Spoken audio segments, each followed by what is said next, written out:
Invité du journal, je vous l'ai dit en titre, Madame Aline Makosso, responsable communication à la direction départementale des soins et services de santé du Kouilou. Avec elle, nous allons parler du deuxième passage de la campagne nationale de vaccination contre la poliomyélite qui démarre demain 25 août pour les enfants âgés de 0 à 5 ans. Madame Aline Makosso, bonjour. Bonjour, monsieur Marcel Gasselé. Bienvenue sur les antennes de Lux FM. 92.5 est notre fréquence modulée. Il y a le lancement du 25 au 27 du mois courant de la vaccination contre la poliomyélite. Deuxième passage. Qu'est-ce qu'il y a lieu de retenir pendant que vous y êtes? Il faut retenir qu'il y a eu le premier passage. Maintenant, c'est le deuxième passage du 25 au 27.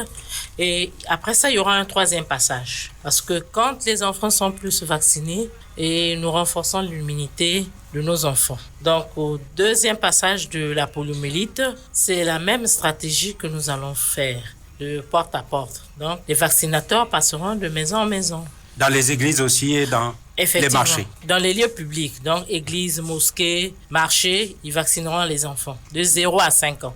Je rappelle que la poliomyélite est une des maladies pour laquelle l'hôpital n'est pas tellement nécessaire parce qu'il faut prévenir pour guérir la polio. La polio ne se guérit pas. Qu'est-ce qu'il y a lieu que les parents sachent? Madame Aline Makosso, vous en êtes spécialiste. Les parents doivent savoir que la vaccination contre la poliomyélite, il n'y a que par la prévention que nous pouvons attaquer ou prévenir la poliomyélite. La poliomyélite n'a pas un traitement à l'hôpital.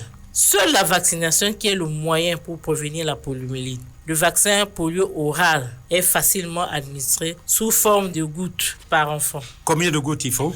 2 gouttes pour un enfant. 2 gouttes suffisent pour ne pas être paralysé.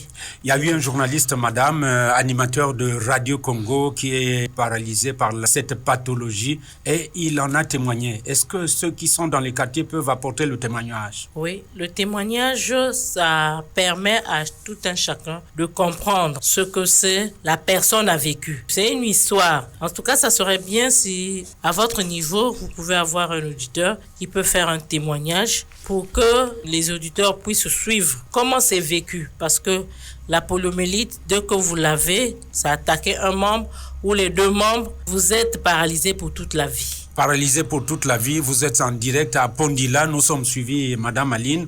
Pondila, c'est dans le Kouilou particulièrement. Est-ce qu'il y a un message à l'endroit de ceux qui nous suivent en direct en ce moment? Le message, c'est dire aux Kouillois et aux Kouilloises de recevoir les équipes de vaccination qui vont passer de maison en maison, de ne pas les refouler, de les recevoir, de faire vacciner les enfants. La tranche d'âge, c'est de 0 à 5 ans.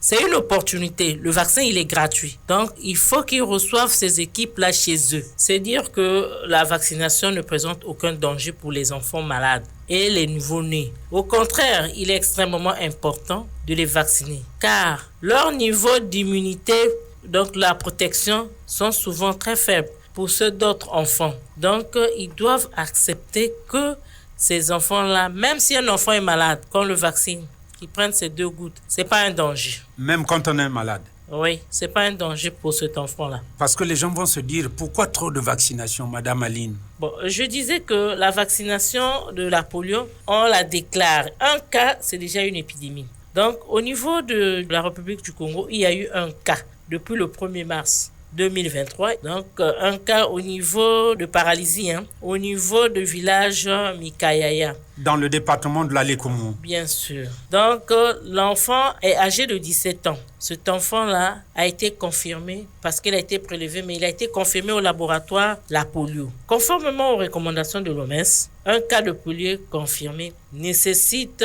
la réalisation d'une campagne de vaccination contre la polio. Donc, 3 passages suffisent pour protéger les enfants de 0 à 5 ans. À vie? À vie, oui. C'est comme je dis, je le répète encore, c'est une opportunité.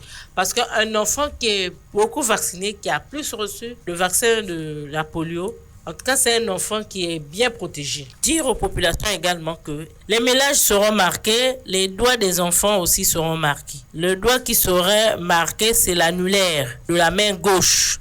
avec de l'encre indélébile. Donc, ils auront des marqueurs, mais ça permet de savoir que cet enfant-là a été vacciné. Et le marquage dans les maisons, ça permet de savoir que les vaccinateurs sont passés par là, les équipes sont passées par là et connaître le nombre des enfants qui ont été vaccinés.